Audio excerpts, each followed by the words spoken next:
सभी छोटे बड़े श्रोताओं को सुनीता भटनागर का प्यार भरा नमस्कार।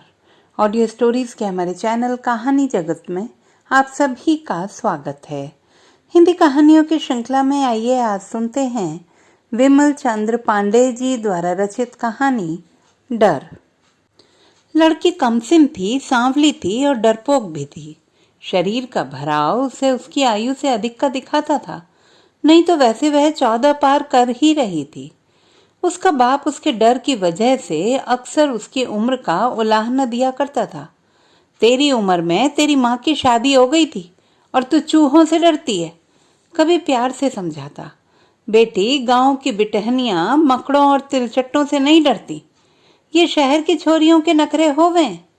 लेकिन लड़की कुछ चीजों से हमेशा डरती रही थी, चूहों से, अंधेरे से, तिलचट्टों से, भूतों से। फहरिस्त लंबी थी। इस फहरिस्त में कुछ ऐसे नाम थे जिनसे वह रोज 2-4 होती थी। मसलन चूहे, तिलचट्टे, मकड़े, अंधेरा। कुछ ऐसे भी नाम थे जिनसे अब तक उनका सामना नहीं हुआ था, मसलन भूत प्रेत, अजगर, हाजी बाबा।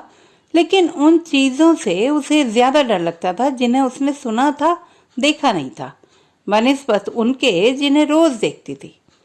अजगर की तस्वीर उसने सरपंच की बेटी की किताब में देखी थी। सरपंच की बेटी उसकी सहेली थी और स्कूल भी जाती थी। वह अक्सर अपनी किताबें उसे दिखाया करती थी। वह तस्वीर देखकर सहम गई थी। बाप रे, इतना बड़ा सांप! और जब उसने सुना कि यह सांप काटता नहीं, पूरे आदमी को निगल जाता है, तो अजगर कई रातों तक उसके सपने में आकर उसे डराता रहा था। जब बापू ने समझाया कि अजगर बड़े बड़े जंगलों में होते, इतने छोटे जंगल में नहीं जितने हमारे गांव में, तब लड़की को कुछ राहत मिली थी। लेकिन सबसे बड़ा डर था हाजी बाबा का। कहते थे कब्रिस्तान में हाजी बाबा रात को अपनी कब्र से निकलकर घूमा करता है। लड़की बाबा से इतना डरती थी कि रात को अपनी झोंपड़ी से बाहर भी नहीं निकलती थी। आज जब अंधेरी रात में उसे उसी रास्ते से जाना पड़ रहा था तो उसकी टांगें कांप रही थी, उसकी सांसें धौंकने की तरह चल रही थी और कदम जैसे तुरंत मंजिल पर पहुंच जाना चाह रहे थे। दिमाग में हालांकि डर से अधिक बाप की खून की उल्टियां नाच रही थीं, लेकिन कब्रिस्तान तक पहुंचते ही दिमाग से हर बात को निकाल कर डर ने कब्जा जमा लिया था। लड़की बहुत तेज कदमों से चलने लगी। वह जल्दी से जल्दी दूसरे गांव डॉक्टर के घर पहुंच जाना चाह रही थी। अब तक बाप का इलाज गांव का वैद्य ही कर रहा था, लेकिन खून की उल्टियों के दौरे रुकने की बजाय बढ़ते गए। आज जब दौरा पड़ा तो खून के साथ मांस का टुकड़ा भी आया। उल्टियों ने जब रुकने का नाम न लिया तो वैद्य ने घबराकर दूसरे गांव से डॉक्टर को बुलाने के लिए लड़की को तुरंत भेजा। घर में बाप बेटी के अलावा कोई तीसरा था भी नहीं जो इतनी रात में 3 मील का रास्ता तय करके डॉक्टर को बुलाने जाता। अचानक उसे लगा कि जैसे उसके पीछे पीछे कोई चल रहा है। उसे अपने कदमों में किसी और के कदमों की सम्मिलित आवाज सुनाई देने लगी। शरीर के भीतर एक ठंडी लहर उठी और पूरा शरीर एक बार कंपकपा उठा। कदमों की रफ्तार उसने तेज कर दी। पीछे भी कदमों की आवाज तेज हो गई और ठंडी बयार के बावजूद उसके माथे पर पसीना चुहचुहाने लगा। अभी भी कब्रिस्तान का रास्ता 500 मीटर बचा था। लड़की जल्दी से जल्दी कब्रिस्तान का रास्ता पार करके जाना चाहती थी, लेकिन वह उड़ नहीं सकती थी। पीछे घूमकर देखना भी उसके बस में नहीं था। उसे पक्का विश्वास था कि पीछे कब्रिस्तान से निकलकर हाजी बाबा ही आ रहा है। हवाएं अलग अलग पेड़ों के पत्तों से टकराकर अलग अलग आवाजें निकाल रही थी। इन आवाजों को भले ही कोई प्रकृति की सुंदरता और मनोहरता मानता हो, लड़की के लिए ये आवाजें उसके डर को कई गुना बढ़ाने वाली थी। जमीन पर पड़े सूखे पत्तों पर जब उसके कदम पड़ रहे थे तो उनके चरमराने की आवाज ऐसी लग रही थी मानो पत्ते पैरों से कुचले जाने के कारण चीत्कार कर रहे हों। भय का साम्राज्य लड़की के पूरे वजूद पर हावी हो रहा था। उसने एक गीत गाने की कोशिश की जो उसकी माँ गाया करती थी। 2 साल पहले जब माँ मरी तो लड़की को पूरा गीत जुबानी याद हो चुका था, मगर फंसी फंसी आवाज ने विचारों का साथ नहीं दिया। जब गीत की एक पंक्ति लड़की के मुंह से निकली तो रात के सन्नाटे को चीरती हुई दूर तक निकल गई। लड़की को अपनी ही आवाज़ बिल्कुल पहचान में नहीं आई और वह उस अजनबी आवाज़ को सुनकर डर गई। उसके गीत का एक पत्थर सन्नाटे की झील की शांति को भंग कर गया। लड़की मन ही मन गीत गाने लगी। माँ बहुत अच्छा गाया करती थी। माँ को तो जलाया गया था, उसे दफनाया नहीं गया था। क्या इसीलिए माँ से डर नहीं लगता? दफनाने और जलाने का फर्क उसे कभी समझ में नहीं आया। तौहीद चाचा को तो इसी कब्रिस्तान में दफनाया गया था। यहाँ से गुजरने पर उनका चेहरा याद आना और डर लगना स्वाभाविक ही है। मान लो हाजी बाबा के बारे में तो सिर्फ सुना है, पर तौहीद चाचा तो अभी 3 महीने पहले तक उसके घर आया करते थे। उसे लगा कि जला देना ही ठीक है, किसी को भूत बनने का मौका ही ना मिले। नहीं तो कब्रिस्तान में रात को अपनी कब्र से निकलकर भूत बनकर तौहीद चाचा का चेहरा याद आ जाने पर लड़की मन में भी गीत गाना भूल गई। कितनी जोर जोर से ठहाके लगाकर हंसते थे। उसे लगा जैसे वह पीछे पलटी तो तौहीद चाचा उसके ठीक पीछे ठहाके लगाते दिख जाएंगे। वह सिहर उठी। दिमाग में तौहीद चाचा की ठहाकेदार हंसी गूंजने लगी। दिमाग में एक साथ कई विचार घूम रहे थे, लेकिन सभी विचारों को अचानक विराम मिल गया। लड़की के हाथ पर पानी की एक बूंद गिरी, फिर दूसरी, तीसरी, चौथी। Tip tip tip tip tip tip. पानी से बचने के लिए लड़की ने चारों तरफ देखा। इसी बहाने एक झटके में पीछे भी देख लिया। पीछे कोई नहीं था। उसने फिर पीछे देखा। कई बार पीछे देखकर उसने अपने डर पर काबू पाने की पूरी कोशिश की थी। कब्रिस्तान करीब 100 मीटर पीछे छूट चुका था। शायद भ्रम रहा हो किसी का चलना, या कब्रिस्तान खत्म हो गया इसलिए वह भी वापस। बारिश तेज होने लगी। दूसरे गांव की सीमा शुरू हो चुकी थी। इस गांव के दूसरे किनारे से सड़क जाती थी, इसलिए यह गांव कुछ विकसित था। इसमें कई पक्के घर भी थे, जिसमें एक शानदार घर उस डॉक्टर का भी था जिसे कई गांवों से लोग बुलाने आया करते थे। कब्रिस्तान की सीमा समाप्त होने के कुछ देर बाद गांव शुरू होते थे, वरना बीच में सिर्फ खेत ही खेत थे, या फिर एक आध मड़ैया या टीन शेड की छत वाले एक आध कमरे जिनमें रात रुककर लोग अपने खेतों की रखवाली करते थे या अपने ट्यूबवेल की मशीनें गाड़ रखी थी। एक टीन शेड वाले कमरे में हल्की रोशनी आ रही थी।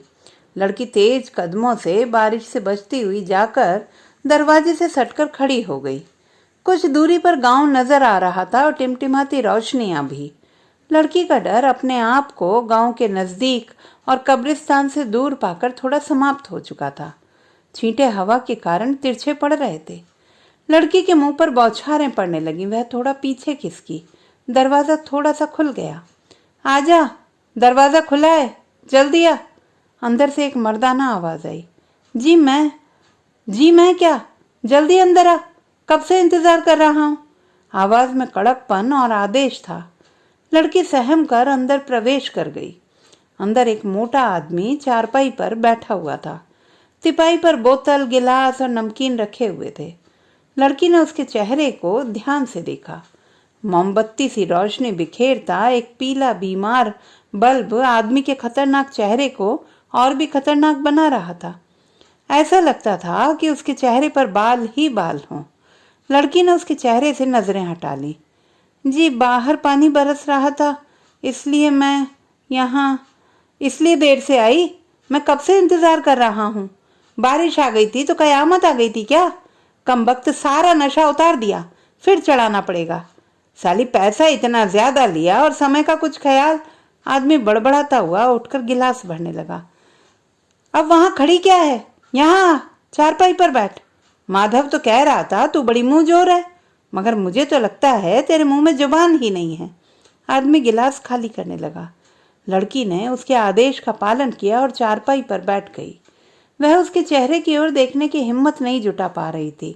नजरें नीची कर अपने नाखून कुतरती रही। थोड़ी देर में आदमी ने 2 गिलास खाली कर दिए और जोर की डकार ली। लड़की ने चिहुक कर आदमी के चेहरे की ओर देखा। बाल ही बाल, दाढ़ी, मूछें। अगले ही पल लड़की की चीख निकल गई जब उसने वही बाल, दाढ़ी, मूछें अपने चेहरे से टकराती पाई। क्या हुआ? आदमी रुक गया। कुछ नहीं। लड़की कांप रही थी। फिर तू चीखी क्यों? मुझे गांव जाना है। बापू को खून की उल्टियां। डॉक्टर लड़की की आवाज के साथ उसका शरीर भी कांप रहा था। हर इंसान की कोई मजबूरी होती है, तभी उसे इस काम में। आदमी कुछ सोचते हुए बोला। फिर उसे महसूस हुआ कि एक रात के संबंधों में कोई जुड़ाव नहीं होना चाहिए। वह बात पूरी किए बिना लड़की के चेहरे को फिर से सहलाने लगा। मुझे जाने दो। लड़की का पूरा वजूद कांप रहा था। क्यों? क्यों जाने दूं? माधव को पैसे दिए हैं, फ्री में नहीं बुलाया तुझे। वह झुंझलाने लगा था। कौन माधव? मैं तो बापू के लिए डॉक्टर को बुलाने जा रही थी कि बारिश होने लगी। खून की उल्टियां हो रही हैं। आज मांस का टुकड़ा भी आया। वैद्य जी ने बताया कि ये बीमारी। लड़की कांपती और सुबकती आवाज में पूरा इतिहास सुनाने लगी। चुप रह, चुप। आदमी ने डपटा। उल्टियों की बात सुनकर उसका जी खराब हो आया था। नशा भी कम होने लगा था। तू झारगांव की नहीं है? नहीं जी, मैं महापुर की हूँ। जी मैं जाऊं? लड़की उठ खड़ी हुई। अब आदमी को सारा माजरा समझ में आ चुका था। लड़की किसी दूसरे गांव की है, किसी गरीब की बेटी। गलती से यहाँ आ गई है। शराब का नशा सिर पर नाचने लगा। एकदम अनछुई कली जिस पर जवानी ने अभी अभी आक्रमण किया है। एकदम नादान, एकदम अनजान। आदमी ने मुस्कुराते हुए जोर की अंगड़ाई ली और दरवाजे तक पहुंची लड़की को पकड़कर चारपाई पर गिरा दिया। एक अलग तरह का उत्साह और वहशीपन उस पर हावी हो चुका था। छोड़ो, छोड़ो मुझे, मुझे डॉक्टर के। आदमी अपने पूरे शरीर का बोझ उसके शरीर पर डालकर उसके होंठ चूमने लगा। लड़की को लगा जैसे उसका पूरा वजूद बालों ही बालों से भर गया। उसने आदमी को उठाने के लिए पूरी ताकत लगा दी, पर आदमी टस से मस नहीं हुआ। लड़की को कुछ नहीं सूझा तो उसने अपने नुकीले दांत आदमी के कंधे में गड़ा दिए पूरी ताकत से। आदमी तड़प कर एक तरफ हट गया। लड़की फुर्ती से चारपाई पर से कूदकर दरवाजे की तरफ लपकी। आदमी अपने कंधे को सहला रहा था। दरवाजा खुलने की आवाज सुनकर उसका ध्यान आकृष्ट हुआ। लड़की तब तक बाहर निकल चुकी थी। आदमी एक ही छलांग में दरवाजे के पास पहुंच गया। लड़की गांव के उजाले वाले रास्ते की तरफ न भागकर अंधेरे वाले रास्ते की तरफ भाग रही थी। आदमी पल भर के लिए ठिठका, फिर उसी अंधेरे कब्रिस्तान वाले रास्ते की तरफ लड़की के पीछे दौड़ पड़ा। लड़की ने दौड़ते ही अंदाज लगा लिया था कि वह गलत दिशा में दौड़ रही है। उसे उल्टी तरफ गांव की ओर जाना चाहिए था, लेकिन अब पीछे जाने का मतलब था एक घिनौना और लिजलिजा एहसास जो अभी तक उसे अपनी सांसों में अनुभव हो रहा था। वह दौड़ती रही। शेर और हिरन की दौड़ में अक्सर हिरन ही जीतता है, क्योंकि शेर भोजन के लिए दौड़ता है और हिरन जीवन के लिए। आदमी पूरी ताकत से दौड़ रहा था, पर लड़की अब भी आगे थी। अचानक उसका पांव कहीं टकराया और वह आगे की ओर गिर पड़ी। उसने उठने में थोड़ा ही वक्त लिया, पर आदमी इस बीच काफी पास आ चुका था। सोचने का समय नहीं था। लड़की ने बस क्षणांश के लिए सोचा और कब्रिस्तान में घुस गई। आदमी भी दौड़ता हुआ कब्रिस्तान के गेट में प्रवेश कर गया था। लड़की एक कब्र के पीछे सिमटी हुई थी। आदमी कब्र के दूसरी ओर खड़ा था। पानी बरसना कम हो गया था। लड़की का भूतों और कब्रों वाला डर भी कम हो गया था। लड़की ने अपनी फूलती सांसों को काबू में कर लिया। आदमी ने एक बीड़ी सुलगा ली और हर कब्र के पीछे लाकर झांक रहा था। लड़की इस कब्र के पीछे से धीरे से निकली और दूसरी कब्र के पीछे जा छुपी। आदमी जब उसकी वाली कब्र के पास आता तो वह दूसरी कब्र के पीछे जा छुपती। वह कब्रिस्तान और कब्रों से खेलने लगी थी। आदमी ने अब दिमाग लगाया। वह माचिस जला जलाकर हाथ से ओट करके एक कब्र के पास से कई कब्रों को देखने लगा। लड़की की सांस यथा स्थान रुक गई। आदमी अब लड़की वाली कब्र के पास आ चुका था। उसके माचिस जलाने से पहले ही लड़की ने अपने जीवन का सबसे साहसिक निर्णय लिया। वह दबे पांव उस कब्र से निकली और झुकते झुकते कब्रिस्तान की सबसे विराट कब्र के पीछे चली गई। उस कब्र के पास मोटे तने वाला पेड़ भी था, जिसकी विशालकाय डालियां अजगर की तरह थीं। पेड़ भी उतना ही चर्चित था जितना हाजी बाबा की यह विराट कब्र। दिन में भी उस रास्ते से गुजरने वाले इस कब्र और पेड़ की ओर देखने में सिहरन महसूस करते थे। लड़की पेड़ और कब्र के बीच की जगह में छुप गई। बारिश बहुत कम हो गई थी। लड़की का डर भी। आदमी माचिस की तीलियां जलाता हुआ उस विराट कब्र के पास आ रहा था। कब्र से थोड़ी दूर पर उसने तीली जलाई और भक्क से रोशनी में उसकी नजर कब्र के विराट पत्थर पर पड़ी, फिर उस विशाल पेड़ पर। वह घबराकर पीछे हट गया। कब्र और पेड़ से संबंधित सारी कहानियां उसे याद आने लगी। उसने एक बार अपने चारों तरफ देखा। एक ठंडी सिहरन पांवों से दिमाग तक दौड़ गई। वह डरकर सीधा गेट की तरफ भागा और एक बार भी पीछे मुड़कर नहीं देखा। गेट से निकलकर भी वह सीधा भागता गया, भागता गया, भागता गया। बारिश एकदम रुक गई थी। तो दोस्तों, ये थी हमारी आज की कहानी। आपको कैसी लगी कमेंट बॉक्स में लिखना ना भूलें। चैनल को सब्सक्राइब करें, लाइक करें और मित्रों के साथ शेयर करें।